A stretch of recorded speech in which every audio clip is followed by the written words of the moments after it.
Oh, hey, I'm glad you're here. We continue on from episode 1 of the season, talking about Soviet family friendly science fiction, on through Japanese surreal comedy, and now to Italian fantasy. It's shaping up to be quite a season, if I do say so myself. Just a reminder that if you're not following us on Instagram and Blue Sky, then you're missing out on incredible original artwork for each episode by Celine Cordero. Artwork that you can get on stickers, mugs, shirts, and even more at vhspodcast.threadless.com. Now, this episode is made a little bit more special by some music. This summer in Portland, Oregon, our friends at Weird War, that's WYRDWAR, organized an incredible 4-day event of music and movies. One of the acts that performed during this epic dungeon synth event was Fogweaver. I thought their music would make this episode all the more special, so I reached out to Dylan, and they were kind enough to allow us to include some of their music in the episode. I think it makes this all the more special, so all the music outside of our intro and outro by Aleli Cheval is music by Fogweaver. Check them out on Bandcamp. They have awesome merch, epic albums. That's one word, Fogweaver. Now let's get to the episode. The film is Tale of Tales. The guest is Carmelita Valdez McKoy, and this is VH Us.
Greetings and salutations. This is VHS, and I'm your host, Dirk Marshall. My guest for this episode is Carmelita Valdez McKoy. Welcome back. Hi, friend. How have you been since last we spoke? I'm doing all right. Hanging in there, rolling with the punches, you know. So much rolling, so much punching. Yeah. Yes.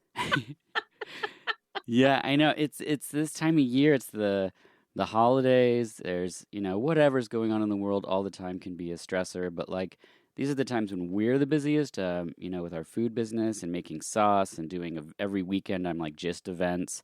And it's a lot of people. And normally I take this time off from the podcast. That's usually when I'm on break. And I didn't plan it this year. And so it's starting. The season is starting amidst all this. Yeah. Which has turned out to be a really welcome distraction from work, because I'm like, I'm going to talk to this friend about this movie. And, and then when I'm watching the movie, I'm thinking about the time I get to spend with them talking about it. So it's been a really welcome reprieve, so to speak. And you are a part of that because we're about to talk about a movie. I'm so stoked. And I needed this too. Oh, yes, great. The time of year, the world. Yeah. This made my heart so happy. I did not know this film. I knew of the film, but I had not seen the film we're talking about. And you're batting 1,000, my friend. Yes. I'm surprised. You never steer me wrong. Ever, ever. Well, good. I'm surprised you even had heard of it because most of the time when I mention this movie, people are just like, I don't know what you're talking about. And when you watch it, it just seems like everyone should be talking about this movie. And there's so much going for it. So we'll just start right now. The film we're talking about is Tale of Tales from 2015. Our director is Matteo Garrone, who did Gomorrah, Dogman in 2008, a Pinocchio movie in 2019, and Io Capitano from 2023. I've seen all of these.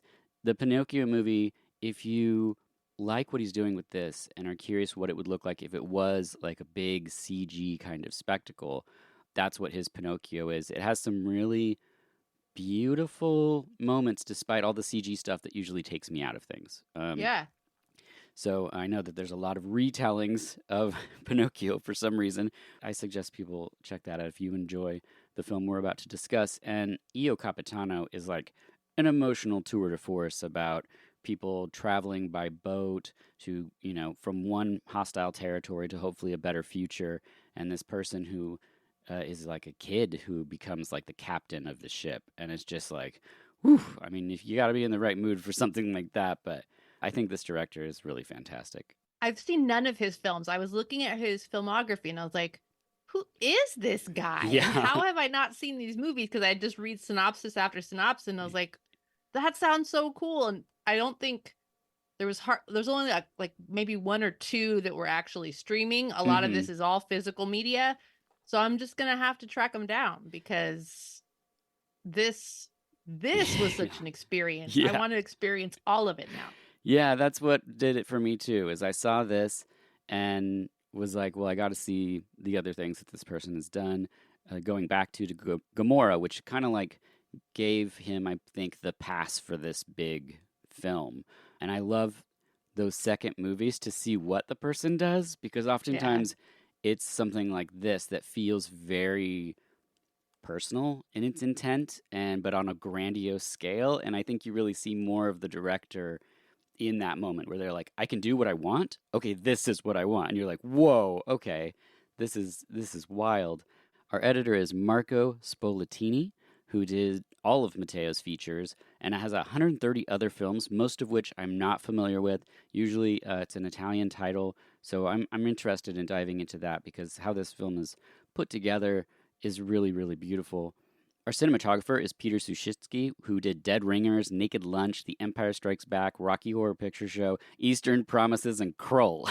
I counted, and unless my eyesight's really going, 10 Cronenberg films. Mm-hmm. He was the director of photography. Yeah. He was the cinematographer on 2 Ken Russell films, Listomania and Valentino. Mm-hmm.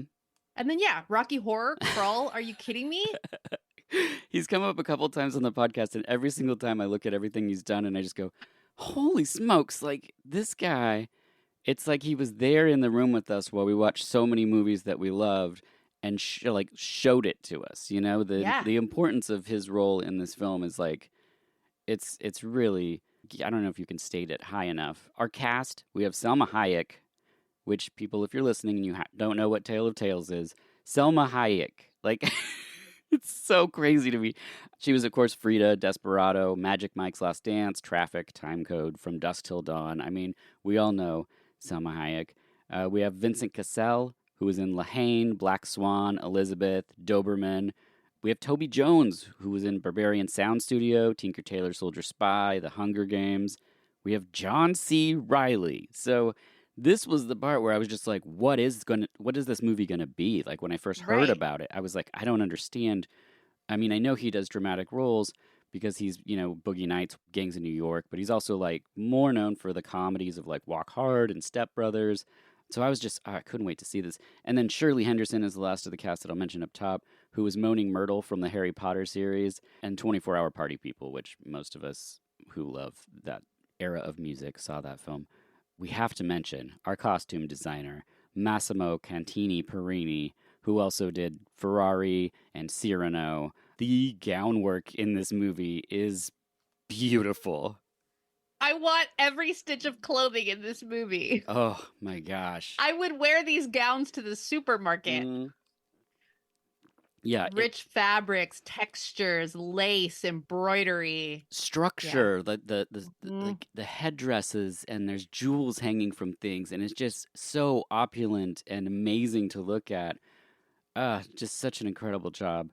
An interesting fact about this movie, and I don't know if you came across this in your research, but while this is 3 stories told consecutively, based on the Pentamerone or the Tale of Tales or Entertainment for Little Ones, it's a collection of fairy tales from a 17th century Italian poet, Giambattista Basile. I'm sorry if I murdered that name, because what I'm getting to is that there was no script for this movie.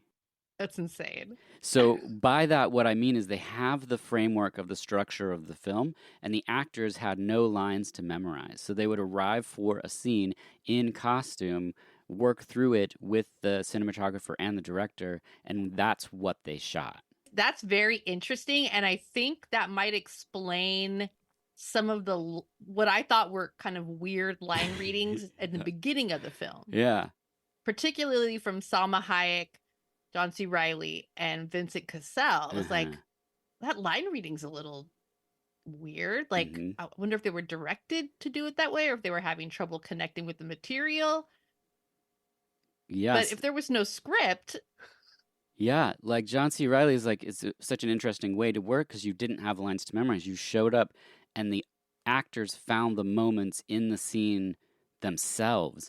And there's a making of on the Blu-ray, which I get goosebumps thinking about because there's so much artistry we're about to talk about that goes into the making of this film. And part of that, from like an actor's standpoint, if you've ever been in a scene where you don't know the lines and you're living in the emotions of a moment and you're volleying words back and forth with Selma Hayek, like it's just like, it's nuts. Oh my gosh. And then the director is like, what did you think of that? And they're like, I like this little moment. He's like, great, so that's the scene.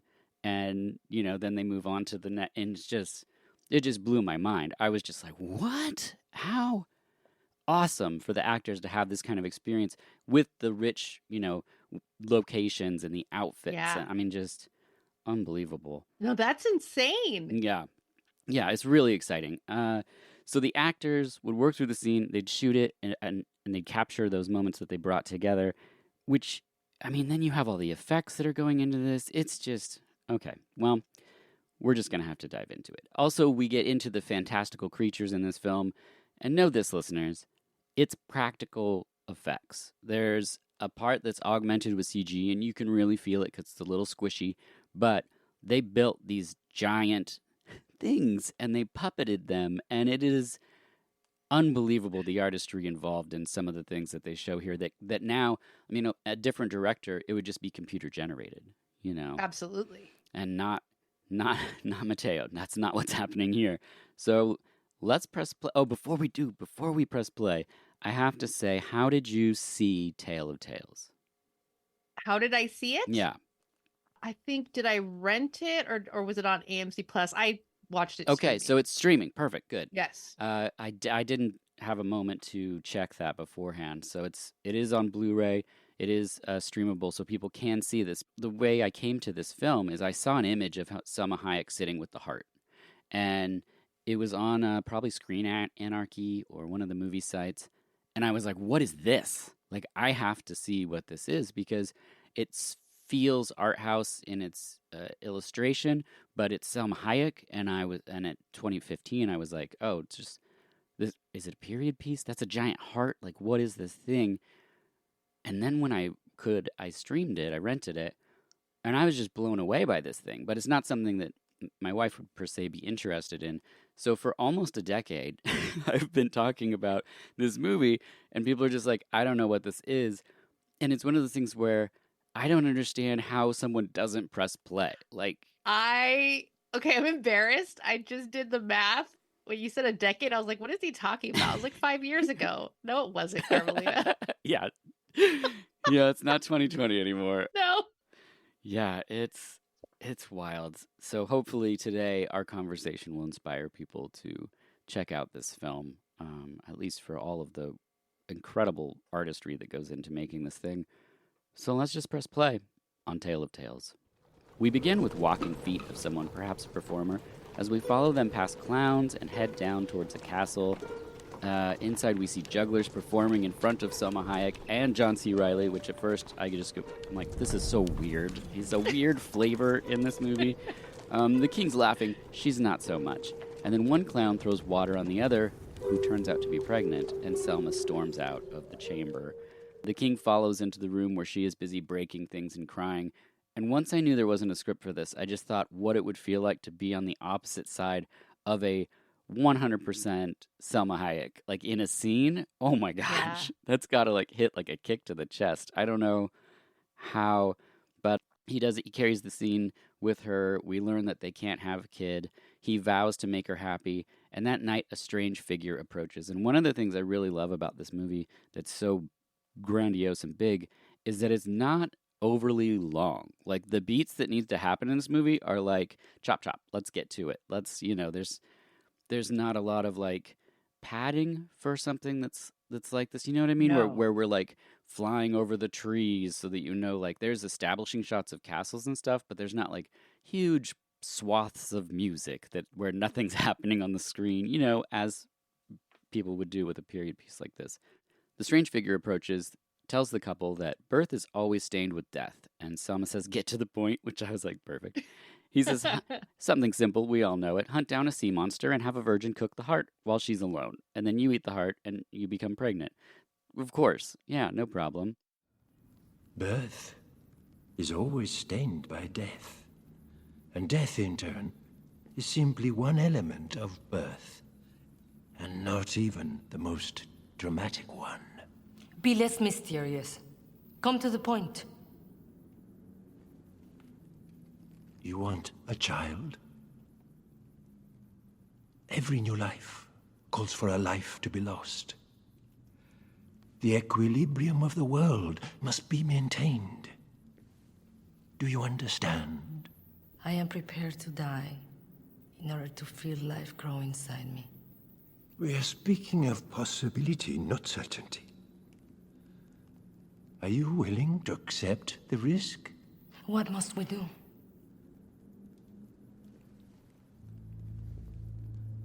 Hunt down a sea monster. Cut out its heart and have it cooked by a virgin, but she must be alone. When your Majesty eats the heart, you will become pregnant instantly. So the next scene, we see John C. Reilly in an aquatic metal suit and helmet as he walks the floor of a river.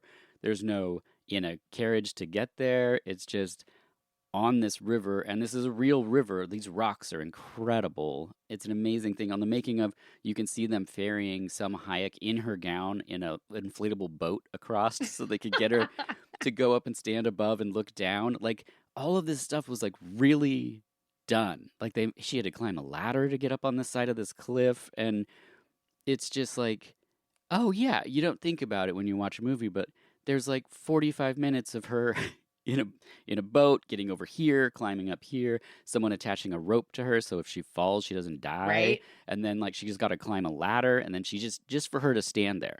Like, this is what we're missing out on now when people are just like on a green screen. It's just like, yes. Oh, this is the magic. Yes, and it's all, I mean, it's shot by a master cinematographer. It's like, I mean, I don't know. It's really something special. So we see through his porthole of the helmet as he walks the floor of the river, and sure enough, there's a giant white sleeping sea monster. And I don't know about you, I think this thing is so beautiful. Yeah, it's very cool, and I love the water with every step that John C. Reilly takes. This silt from the bottom of the the riverbed comes up, these kind of flurries of white silt in the water, and the water's really blue, and then you have this just gorgeously constructed sea monster sleeping, and it makes it all look very dreamy, very cool. Yeah, they built this giant sea monster. The gills were puppeted. I mean, they really, these are all things that would just be done with CG now or even then, but they built it all, and it's just so gorgeous. And in the making, you can see him painting it, and it's just white with these like pink blush moments. It's just a wonderful little thing there. So he pierces it with a spear, and it knocks him to the ground. He can't see anything. It strikes him with its tail as it dies, and we next see it upside down on the beach, which they also built one to put on the beach, so the actors are literally next to this giant dead white sea monster. And John C. Reilly's been ripped across the chest from the tail of this sea creature. So he is expiring right there. Selma's there. She takes the heart. And then the kitchen girl is sorting onions and asked if she's a virgin. And she's told to cook the heart, which is still beating, by the way. And it's ginormous. Yeah. This big, massive, like as big as your head or bigger. Bigger, yeah. Heart that's like beating on its own. It's very cool. Oh. So she boils it, and then the fumes make her cough, and her stomach hurts. And then we see Selma in a white room, just gorging on this big bloody heart, and that's the image that made me want to chase the film down, and the film did not disappoint from that image. And she is going to town on this, whatever it's made of, giant red bloody heart.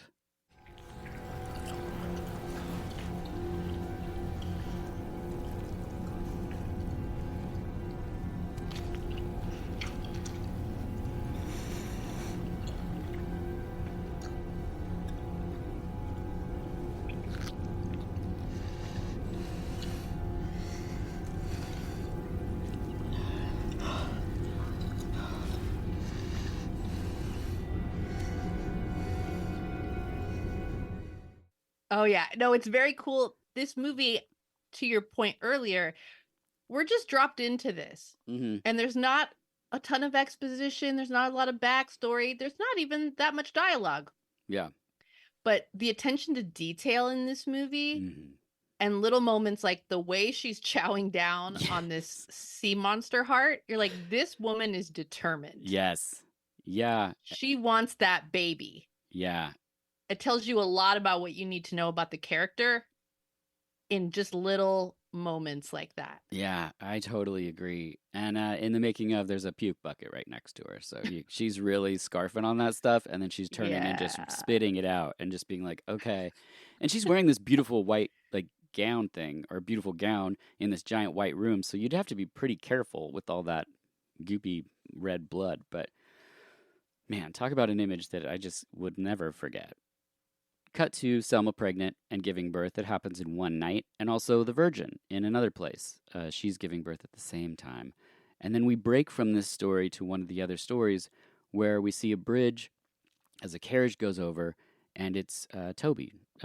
He's another king and a kid. In another carriage, there's two women making out, and then Vincent Cassell pops up. A body carriage ride. Yes. We see a procession in the night outside the castle, and it's a funeral for the king. And then we get a title card that says 16 years later.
Love it. I love that we just went from the death to the heart to the procession. They're like, here's a couple other characters you're going to need to know. Now we're 16 years later.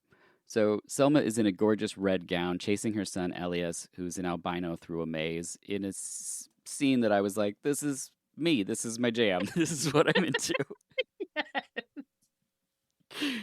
If somebody's like, do you want to see a movie where Salma Hayek dressed in this red gown chases an albino through a maze? I'd be like, I can't see it fast enough. I don't know why you're even asking me.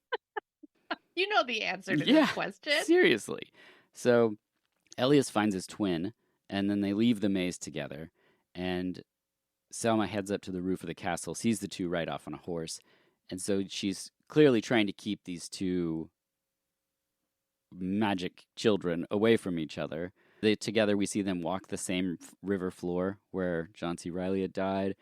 This was shot in just a swimming pool. It's gorgeous. They swim around. Knights are searching for them. We see these knights walking around in their like aquatic helmet things, and the boys are just having a great time. And then Selma demands that the boys stop seeing each other, and Elias is pissed. he thinks the other is his brother, and she says no. And she says, if I see you with him again, you'll both regret it. And next we cut to see Vincent Cassel just rolling around, passed out on Party Babes. Yeah, he wakes up from the orgy the night before in this like poolside. It kind of has Playboy Mansion grotto vibes. Oh yeah. Yeah. Yeah. Just nude ladies strewn about. Just a lot of rolling fruit. I don't know if bowls were the best vessel for the fruits that they would lay around orgies. I think they needed something I'm not with sure. higher walls. Yeah, because there's too much rolling around. It's too much. It seems dangerous. Everyone's barefoot. Someone could fall. I don't know if they had lawyers back then. So Vincent Cassel strolls into the woods, into the castle, and then he hears a distant song calling him.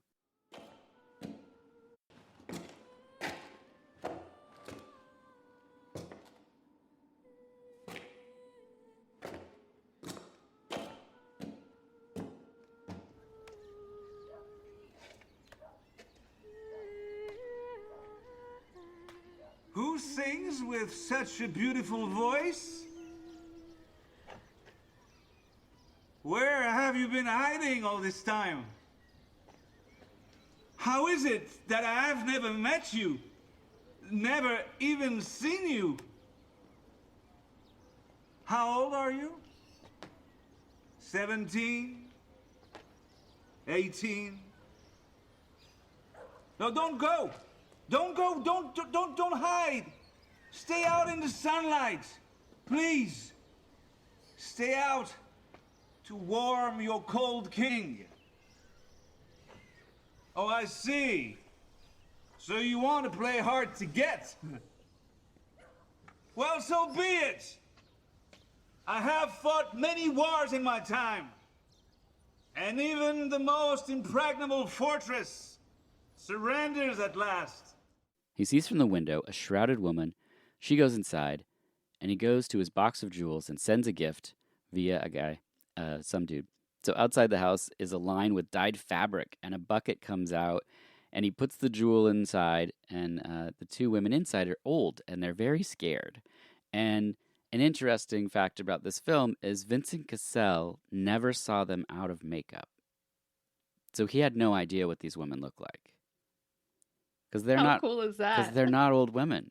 And he even says... No, they're not. He even says in the making of, he was like, it's really weird that I didn't see them out of the make. Like, he seems almost irritated. Like, he, as the character, is after this beautiful lady, and he doesn't know if they're beautiful ladies. Like, it was one of those moments where you see the actor and you go, oh, I don't know if you were supposed to show us that. That seems like that's you. Yeah, well, it's a really interesting choice because part of what attracts his attention about this woman, this peasant woman, is her voice that she's singing. Mm-hmm. She has this beautiful, sweet, high soprano voice. Mm-hmm. And they get these actors who are not elderly women, mm-hmm. but they both have these very distinct high voices. Mm-hmm. Very high, not shrill, but just very kind of melodic, high-pitched, very young-sounding voices. Mm-hmm. So it's interesting the choice to cast these actors and then put them in prosthetics mm-hmm. and makeup to make them older, because what he really wanted was the voice. Yeah. And rather than dub the voiceover, it was like, well, we'll go the extra step. Yeah. Cast them for the voice and then put all this makeup on them. Yeah, no, excellent point. And again, in the making of, you see the makeup applications and stuff, and it's just the attention to details, especially when we get to the part with the glue. It's really, really amazing. So at night, they prepare for bed, and there's a knock at the door. It's Vincent, the king. He bangs on the door, and then one lady decides to play a game. He must come back in a week, and she will grant him a piece of her body. And she says, a finger. And he's like, a finger? Okay, great. And so he's confused, but he agrees. Who is it? It's me, your king. Did you like my presents? Have you tried it on? My royal heart is very generous, you know. Ever since this morning when I first heard you sing, I've been burning in the furnace of desire. Come on, open up this door so I can see you.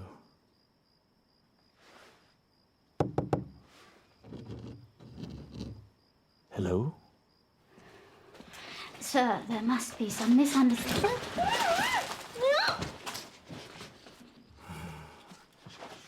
Oh, I see. You were going to tease me, aren't you? Come on, let me see you for heaven's sake.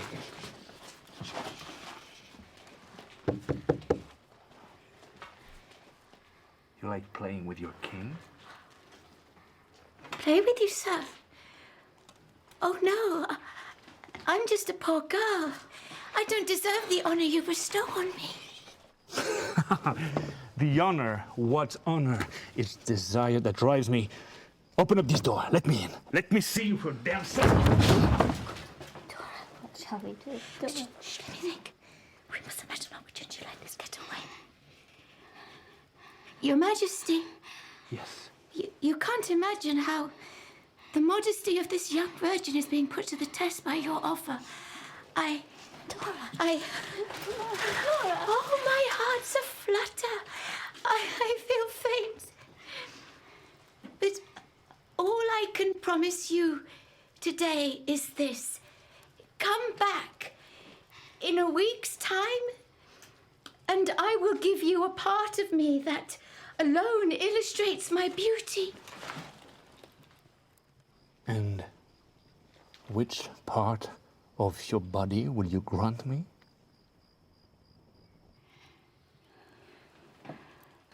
A finger, Your Majesty. A finger? A finger? Well, all right, my jasmine flower, my little honeysuckle. I shall wait, and I shall return and admire the eighth wonder of the world, your rosy maidenly finger.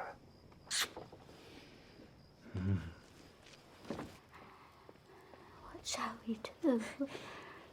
Dora, we'll think of something. And next we see a princess play a song for Toby. So Toby is the king, and his daughter is playing an instrument for him, and he's completely ignoring her performing for him because he suddenly finds a tiny flea which jumps from one hand to another, and then he gets it to jump from one hand back to the other. This idea that his child, his biological child, is performing for him, and he's more interested in a flea.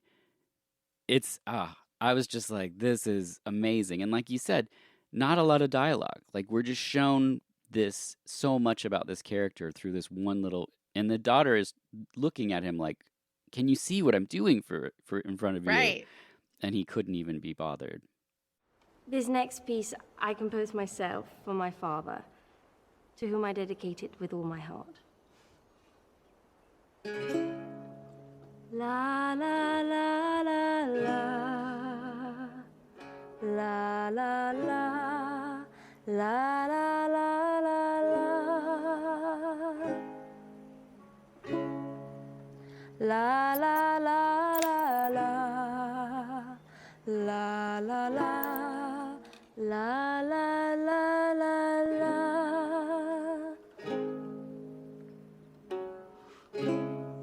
La la la la la la la, la la la la la la la, la la la la la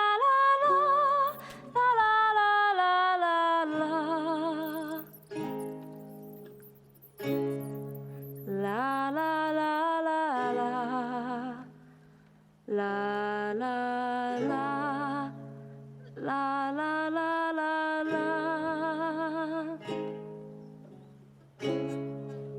La la la la la, la la la, la la la la la, la la la la la la, la la la la la la, la la la la la la.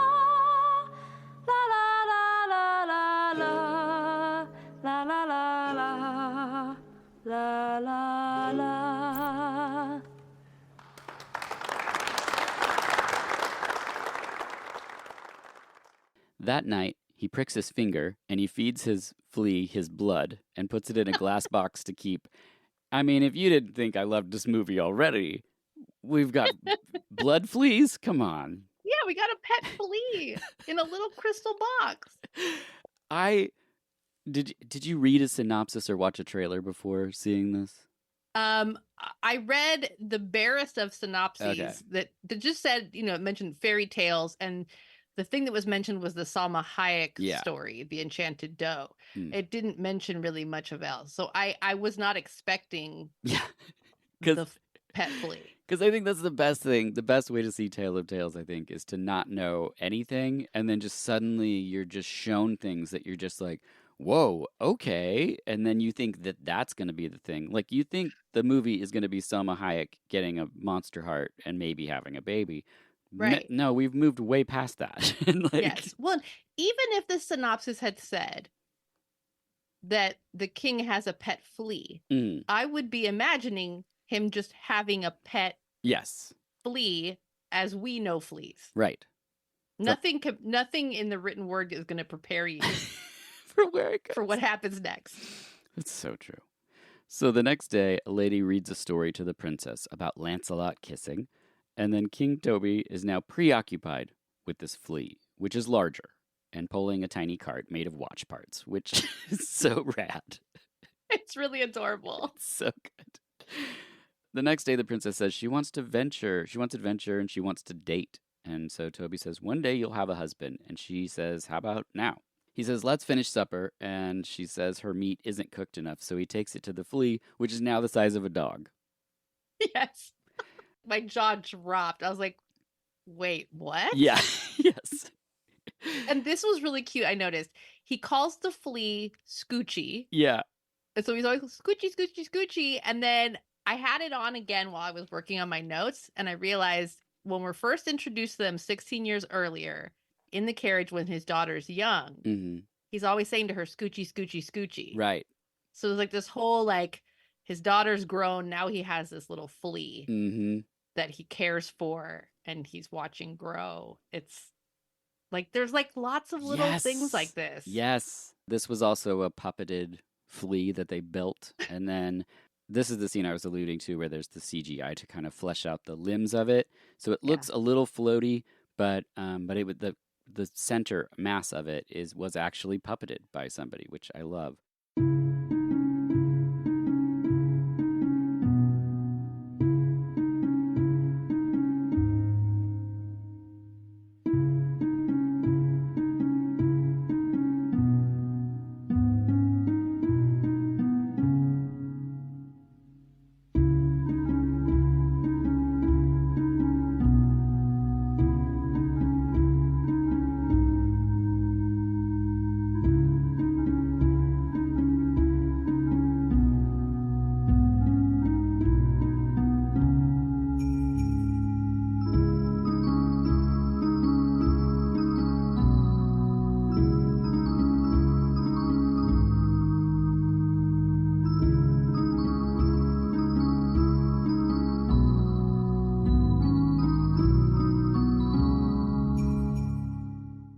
We next see a bear perform for Selma and her son, and it's a real bear, and he's just doing tricks.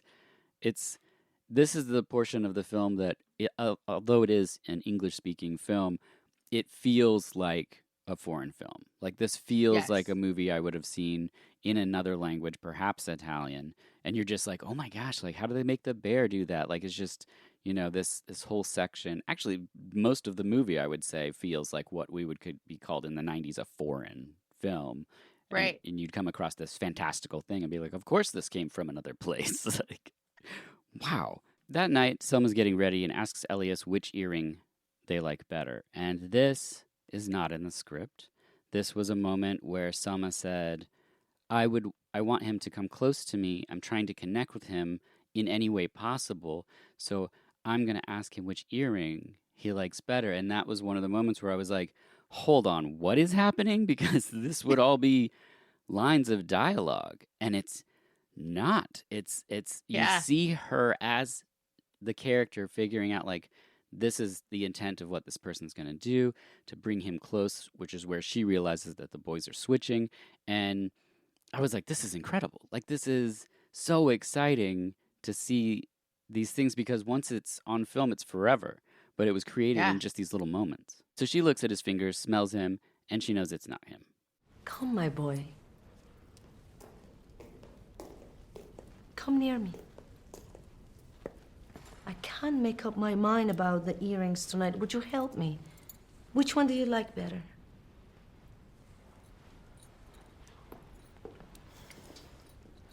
Should we try them on?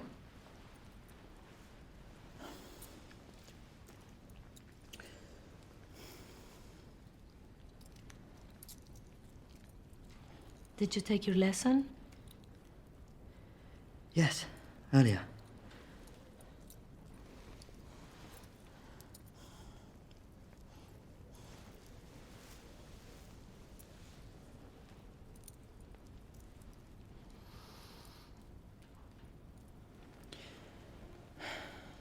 May I go now? Of course. He tells Elias that she didn't know, so we can switch all the time, and we're totally gonna get away with it. And she's watching this whole conversation happen, because like I said, this movie clips along, so she knows exactly what they're attempting to do. And she's not having it. She comes walking in and is like, oh no. She says, no one will ever love you like I do, and leaves. And then the twin leaves in the dark with a torch, and he passes through a room of hanging dead animals, and she strikes him, and then they play this like cat and mouse while all of these dead beasts are hanging from the ceiling. Yeah, it's like a larder or a storeroom where they're drying the meats. Yeah. It's very cool. It's really cool, and really well, of course, shot in the dark, but with the light and then the hanging goose heads, and it's really beautiful. The next day, they pose for a painting, and Elias sees his twin Jonas leaving on a horse. Elias says, stay, but Jonas says, look, and he stabs a tree, and it springs water, and he says, visit this. If the water is clear, I'm fine. If it's muddy, I'm in trouble, and if there's no water, then I'm dead. And then he leaves. You come to this spring every day. In it, you'll see the flow of my life. If the water runs clear, you know that my life too is clear and serene. And if it runs muddy, you know that I'm in trouble. But if it dries up, you know that I too have reached my end. It's like mark yourself safe, kind of. Yeah. Like a spring from a tree. It's so like just another example of like, this is all I want. Apparently, I just want these fairy tale movies where nothing's explained. I want to live in a world where they're just suddenly like, look, I'm going to stab this tree. This is how you know stuff. And then they leave and I'm like, got it. Yep, makes sense. But the next day, some kids wash muddy geese in the water and Elias is pissed about it. He's like, hey, that's like my brother's life water. Back with the cloth-dyeing sisters, one's wrapping her finger, trying to make it look pretty, while the other one has been sucking on her finger. So the older of the sisters grabs her hand and forces her finger out of the lock, which Vincent Cassel sucks on. Yes.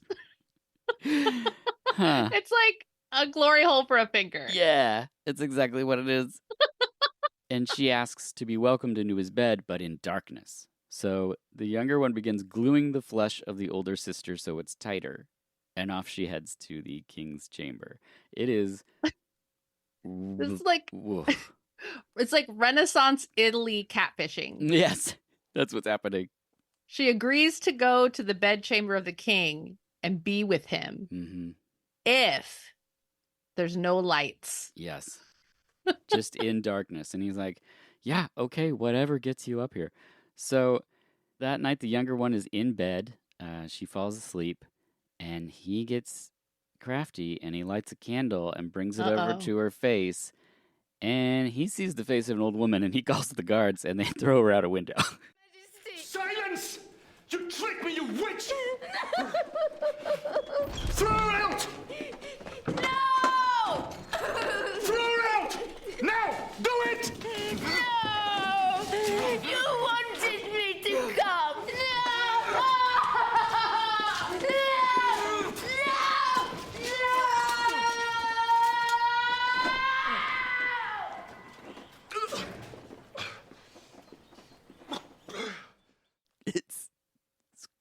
such a bummer. And it's Vincent Cassell. So you're like, Yes. Yeah, he's not having it.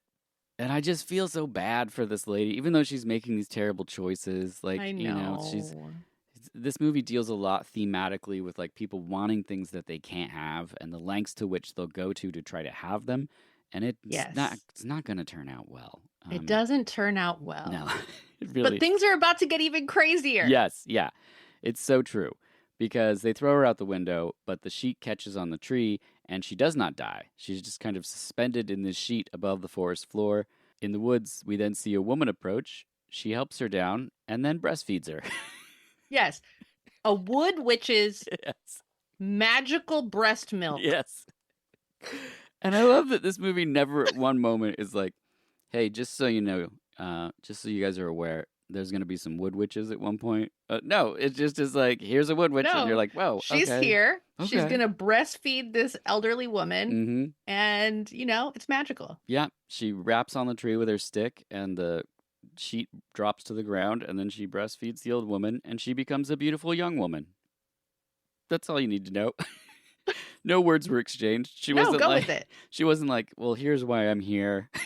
The witch is just like, I know what you want, and just puts her breast in her mouth. So we're back with the King Toby. A doctor is called, and the tick is massive and making worrying sounds. It's the size of like, kind of a horse, I guess now. It's Scoochie huge. is large. Yeah, and the doctor is like, "Oh no, like this is not good," and then it dies. The tick, the flea, not the doctor.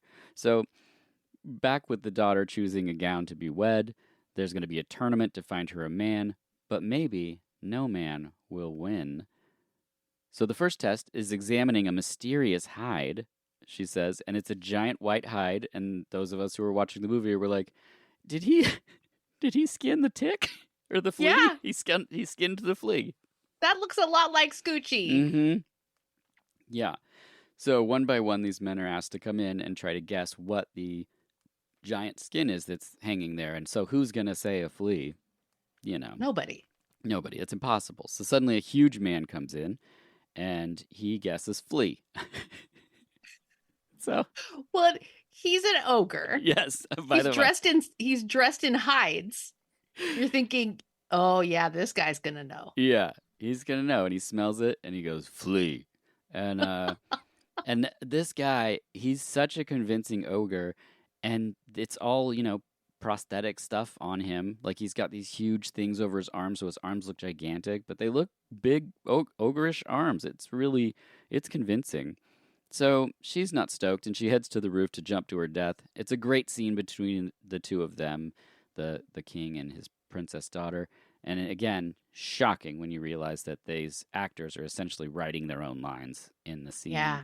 And this is where the cinematography, you can see from the roof of this castle and the land behind it, and it is breathtaking. It is really gorgeous. The parapets. Yes.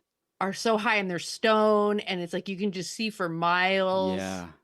Stunning. And then all of the castles in this, because it's in the Mediterranean, it's Italy. They shot in Italy. It's all kind of like lighter colored stonework. Yes. And then so it's like all the costumes really pop. Yeah. The colors really pop against the stone of these buildings. It's really, really beautiful. Yeah, it is. It is so gorgeous. So she doesn't jump. She goes with the Beastman, the ogre. He puts her on his shoulder and scales the face of a mountain and into a cave of bones. So what a bummer turn of events for her. I had the thought for a second because, it's well established. You and I and so many of our friends, misfits, root for the underdog. And at first I was like, okay, this ogre, he looks rough. Yes. But maybe he has a heart of gold. I don't know. We don't know. No. No. But at first he like taps his shoulder for her to get on his shoulder when he looks like he would just grab her and throw her over his shoulder. Right. And he's kind of gruff and forceful with pulling her by her hand, but you also kind of give him a little ogre leeway because you're like, hey, it's how he was raised. We don't know. Don't know ogre parenting. So then they're in the Cave of Bones, and then we're back with Elias, and the tree water is running red. So Elias takes off, Elias arrives at a town, and they think he's his brother Jonah. So he's like, okay, I'm on the right track. They're all excited he's returned. And so he's like, well, how long was I gone for? And they were like 5 days in the forest. And then it cuts back to Selma, who calls the Dark One from the beginning, and he says every desire and action responds to another. Violence calls for violence, and there will be a cost. Cut back to Elias, who heads into the woods searching for Jonah, and then we see Jonah's fallen down into a ravine. He's clinging to a small cliff, and he shouts into a hole, and then we see a giant bat that crawls into the hole after him and is slashing at him with his wing. It's wild. I was like, oh my God, there's a gigantic bat monster. What is happening? It's so crazy. It looks so cool. And much like everything that's happened up to this, it could be an entire movie. Like, that would be a whole movie. And instead, it's just like, we've seen a crazy sea monster, which has the shortest screen time of any awesome sea monster. We've seen a flea go through its entire life cycle to become enormous. And now we have this bat creature, which we didn't know, let alone the wood witch. I mean, it's just unbelievable, this bat creature. So the bat creature sees the two of them, hesitates for a second, Elias stabs it, and it dies. And then the bat creature disappears to become Selma. It's Selma.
So he returns Jonah to his home in the village where he lives now, and then he leaves.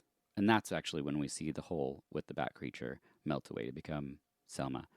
Back at the cloth dyeing home, the remaining lady receives a gown and an invite to a royal wedding sent to her by the future queen. And next, we're at a royal wedding.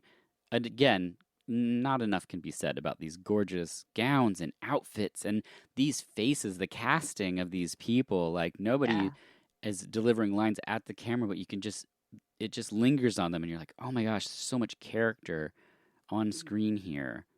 It's a lot. So Dora tells Emma, this is the two sisters, Dora's now going to be the future queen.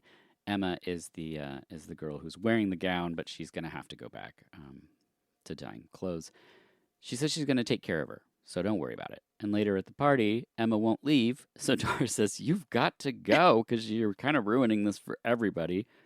So Emma's like, got it, but I want to be with you. And she's like, you can't, and stop telling everyone you're my sister because I'm going to be the new young queen because I had that awesome witch breast milk. And she's like, right, okay, I'll leave, I swear.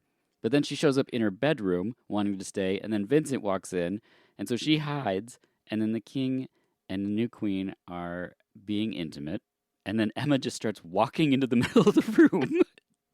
Vincent sees the old lady, and he's like, it's her again. And he's like, ew, get out of here. He's freaking out. He's like, throw her out the window again. What? No! It's okay. Her! Again! Guards! Guards! Guards! Calm down. No! Calm down. Guards! She's no one. I can explain. Who is she? She's a neighbor. She's behind! Get her out! Who is she? She's a neighbor. She's nothing. She won't do anything, please. Take her out! Please don't hurt her, please. What was she doing in my bedroom? Out of my sight! Out of my sight! No. I have to stay here with my sister. Oh, I love it so much. So the guards grab her, they remove her, and the next day she asks to be flayed so she'll be young again. And I mean, this is the part where your heart kind of is breaking for this character because they just don't know what to do. She won't take off this beautiful gown. She won't change back into her clothes. She's asking someone to carve her skin off of her face, and he does. They go into the woods, and she pays him. And next, we see her wander back into the town in the beautiful gown, covered in blood, with no skin on her face and arms. Well, and here's the thing, because the sister who drank the magical breast milk, she doesn't say to her younger sister, a wood witch fed me her breast milk. No. She says, no, I fell asleep and I woke up like this. Yes, yeah. And then when the sister keeps saying, well, how do I want to change my skin too. I want to be with you. Yeah. And in a moment of frustration, she says, I was flayed. Yeah, yeah. Just to get her out of there. Mm-hmm. I don't think it ever occurred to her that her sister would actually go and try to do the same thing. Yeah. Yeah, that's a really good point. It's like heartbreaking. Yeah, it's great. It's not an emotionally manipulative film, but you just get there as an audience because you feel bad for her because she saw this opportunity. It's not for her. She gives the man the jewels. He takes her into the woods, sharpens a razor, and cuts all of her skin off. So she wanders back in, covered in blood, still wearing the gown. People are just like, "Oh my God, what is going on with you?" And then suddenly we're back in the cave with the princess. She hears someone, calls across the cavern to a woman. The woman says, I can't do anything now, but I'll return tomorrow with my family.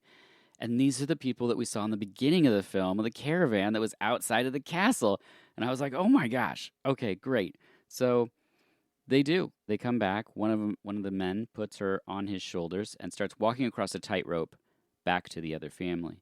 But, you know, how ogres are so good at smelling. We didn't know that, but this movie shows us he smells something's afoot. So he starts across the rope by hand, and then they cut the rope, and he falls. So off they go, the performers in the caravan with her, only the ogre arrives out of nowhere and just brutally murders. Yeah.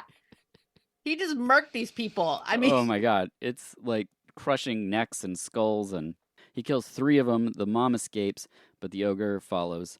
The last one spits fire on him, but the ogre kills him with really no problem, and then breaks the mom's neck and takes off with the princess. He tracks her into a cave and takes off after the princess and tracks her into a cave. He throws her to the ground. She stands up and hugs him. This is another reason I say if you like this movie, chase down the Blu-ray, because the making of shows her and the ogre finding the moments of how they're going to have this. I mean, we know what the action is, but how they find their way there, God, I get goosebumps every time. It's just so cool to see them like figure out just the blocking and just saying to each other, like being like, I don't feel like I would walk to you this way. Like, this is how I would do this in this moment with this feeling of fear or whatever. Just incredible. And the fact that that's what's captured on screen, like I said before, is just so cool. So he gestures like he's going to put her on. She says, you know, he's saying like, get on my shoulder again. We're going to go home to the bone cave.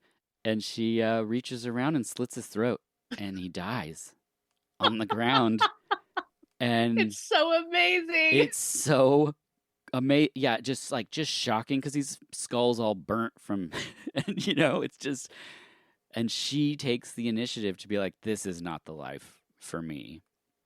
It's so cool. It's so empowering, so exciting. Nowadays, if it was made, it would have a big like "bwomp" sound, after she Yeah. does it. So then suddenly we're back with King Toby, and he has leeches all over his arms. And Violet returns, the princess, and she walks up with the severed head of the ogre and says, "Here's the husband you chose for me." Here's the husband you chose for me. Mic drop, screen go black, and the movie there. Thanks so much. Like, So holy cool. smokes! Like out of this thing where we're seeing all these different characters go through their emotions, suddenly there's like one protagonist in my head where I'm just like, yes, this is badass. Like, this is how she became a queen, Yes. Nothing was given to her in this moment. Like, the rest of her life was this pampered thing where she was just handed things, and instead she's just like, no, I did this, in the face of all of you.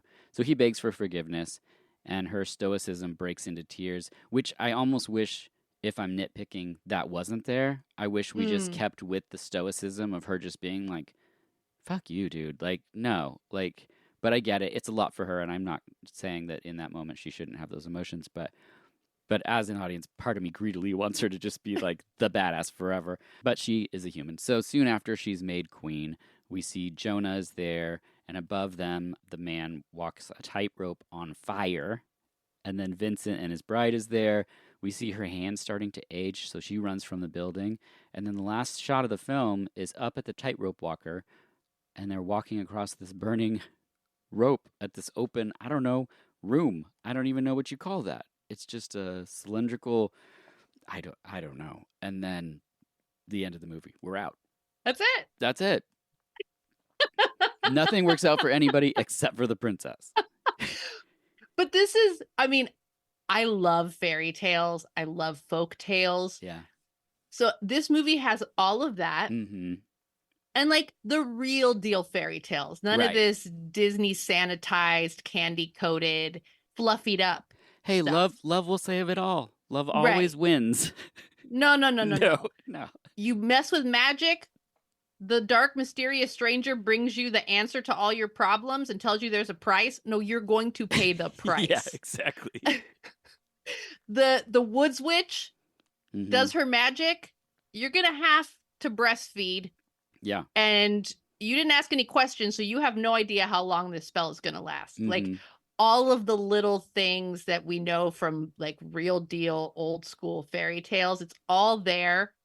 And I think that kind of helps with you don't need to be handheld, Yes. because if we've heard enough fairy tales in our lifetime that you're like, oh yeah, Mm-hmm. that's a red flag. That's not going to go well. Yeah. But it's so, I mean, and it's just so beautifully told. Yeah. It's just the level of care that went into creating this, and just, I mean, whether it's the people sculpting these monsters, or the actors finding the moments, the cinematography of the river sequence. There's just so much of this film that, like a lot of films that we both like, it's like paintings. Like, it's like, Yes. it's a scene you can picture in your head, and it just won't ever leave. I'll never forget this river that's in this movie, even though you only see this one mouth of it, and the underwater part. Yeah. It's just so good. Here we are at final thoughts for Tale of Tales. So I don't know what hasn't been said, really. I love it. Anyone who loves fairy tales or folk tales, Mm-hmm. get on this. Anyone who loves costume in film, Mm-hmm. if you like practical effects, if you like on location films, Yes. all of that is here. If you like period pieces, like there's so many details. Like at the party before the wedding, they have a castrati. Yes. There's a singer, and you hear this beautiful high voice, and it is a man. Yeah. Because back then, they didn't employ female singers. Mm-hmm. They had male singers. They had castrati would do the opera. So all these little details that are just so cool. Yeah. That's a brilliant detail to mention. Also, at the same party, they have croquembouche, which is Oh, yeah. the giant, and these are massive ones, which is a giant tower of these cream puffs that have like usually some kind of spun sugar around it, kind of as a decoration. You see the sister that isn't going to be the queen, and she's just plucking them and just like shoving it into her face, just like, oh my gosh, like this is what these other opulent people are just strolling around like, whatever, we all have croquembouches bushes everywhere. We like, do this every yeah. Tuesday. And she's like, oh my God, what? Like, yeah, from the food that's eaten in the film to the flea. I mean, There's just so much like this movie really is this lush like feast for your eyes. The music and sound, and it's not heavy on music. no. But when it does come in, everything just kind of feeds into this atmosphere that puts you in this fairy tale land. Yeah. Yeah. I mentioned the runtime because it's not long for all these amazing things you see, and it doesn't feel jumbled. And I know that what it's originally based on is just singular stories, and his intention of overlapping them and having them told consecutively, I think really works rather than is distracting. Yeah, it surprised me because it's like usually when there's an anthology movie, it's like 4 distinct sections, a complete story in one section, and then you move on to a completely different story. And with this, it's really cool and very surprising how we're introduced to the different characters that we'll meet from these different kingdoms at this funeral. And then we kind of weave in and out of the different stories. And then we bring everybody back together again for a coronation at the end. But it's like we're not blowing through one complete tale before moving on to the next one. It's like all of these things are happening in these 3 neighboring kingdoms all at the same time. And we're kind of floating through the story. It's very cool. Yeah, and I feel like it's something that didn't get celebrated in a way that, at least in the States, I've heard nothing about it. And it's something that when I watched it and when I've revisited it, I still can't believe what I'm seeing. And it's done so well. And I would watch so many more of these. And like, this is an example of if someone is like, this is a movie. We hear people say this kind of stuff all the time. And it can mean so much to so many different people. And not that I don't think of like a Godfrey Ho movie like a movie, but it's like, it's a different beast. And something like this, where you have this director, this level of cinematographer, these actors, this scope and scale and artistry of, from the makeup of the flayed woman to the creature effects and things, like this is a movie. Like you have actors acting, like really acting in the scenes. And if I said that to people, they'd be like, you mean Gangs of New York, right? Gangs of New York is a movie. And I'm like, well, for you, yes. But for me, it's more this movie where a lady eats a sea monster's heart and then has albino kids. What is this rated? Oh, great question. I feel like it's R. There are bare breasts in this movie. I think it's the nudity, yeah. This is not a Disney Pixar movie. Sometimes people say fairy tale and you think, oh, it's going to be like for children. No, I think you could watch this with older children probably. Yeah, that's a great point. Because I feel like outside of the sexual content, it's not overtly graphic by any means. No. You see blood and stuff, but it's not, when she's being flayed, it's not like Hellraiser or something. Like it's a far away shot of her at the tree with the man who's going to flay her, but then it cuts away. So yeah, there's not a lot of heavy violence or heavy gore. And even the intimacy is shot in the dark mostly. Yeah. You see side boob and most stuff. Most of it. It's all stuff that with older kids, hopefully you're having healthy conversations about things they're going to see in media anyway. So probably a good idea. Yeah, probably a good idea. But this is not a movie for children. Yeah. Like this is a grown-up fairy tale. Yeah. Yeah. I like it. I like it a lot. I would dare say I love it. Yeah. Oh, I definitely do, for sure. Even if it was, if I'm being honest, if the rest of the movie was kind of a slog, just the sea monster itself, I'd be like, I love this movie. Then you add in the bat monster, then you add in like all the weird little things like the wood witch that just pops her boob right in the lady's mouth without even being like, what's going on for you? It's just like, I gotcha. Here you go. I know what you need. Yeah. There you go. And then, just the making of seeing all that work that goes into, and I've been seeing a lot of this. I just did an episode, which is probably going to come out later, so I won't say what the movie is, but it's a lot of special effects, and you see a lot of what these people did sculpting things and building apparatuses and things. And it just makes you really like, at least me, really dislike star rating systems or things where people just, especially in the 80s referring to horror, would be like, yeah, this looks dumb, or this is, I'm just going to bash and make fun of this movie because they didn't have $1 billion to sculpt a ghoulie or something. And it's like, no, that's so much work and intent goes into this, and the dialogue between a director, a cinematographer, and a person building an effect so they know how it'll be shot and shown and seen. Like, all of that goes into making something. I don't know. This movie has so much artistry involved that I just go, oh my gosh. It's like, this is my version of like a blockbuster art house movie in a way. Yes, absolutely. Absolutely. When you use the word care, that there was care taken. Yeah.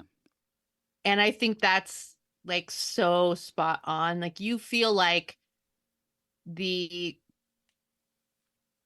filmmaker, all of these artists and performers took so much care in making this. Yeah. And like, you feel it and you see it, and it transports you. Yeah.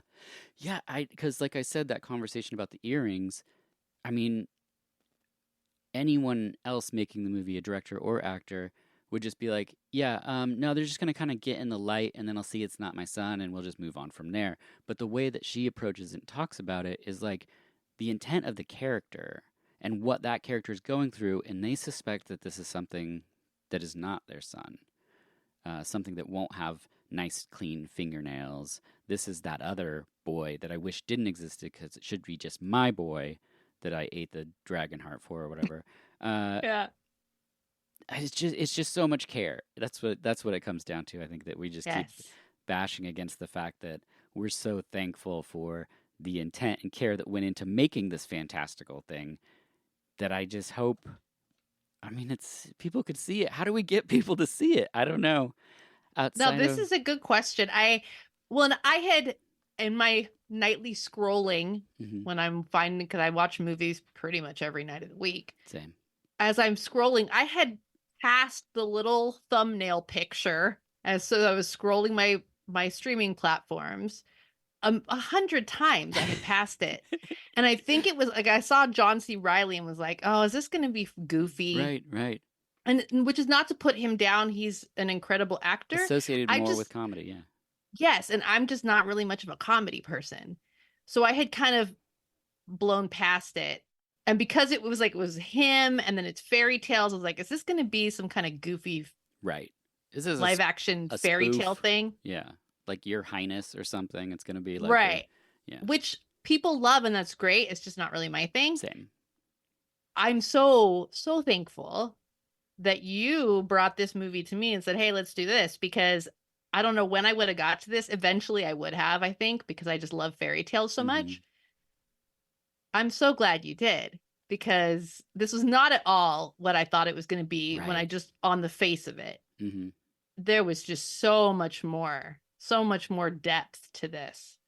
Yeah. And I don't think people really make these sort of films anymore. They make like Lord of the Ringsy type stuff, but not like how Princess Bride hit people when we were kids, It's like, it's a fantasy fairy tale film, and this is that with less comedic nuances and less skewed more for older audience, but it has that breadth and that air of something that is not overly dressed. It's like we said, it goes from action to action to action with the necessary dialogue for the emotional beats, but it's not like pulled to the extreme and turned into like a 8-hour film or a 10-hour mini series with tons of like sweeping shots of cobblestone roads, and it's like, it's just what needs to be, And Yeah. like that's it. And like that's the leanness that I wish like he had done more.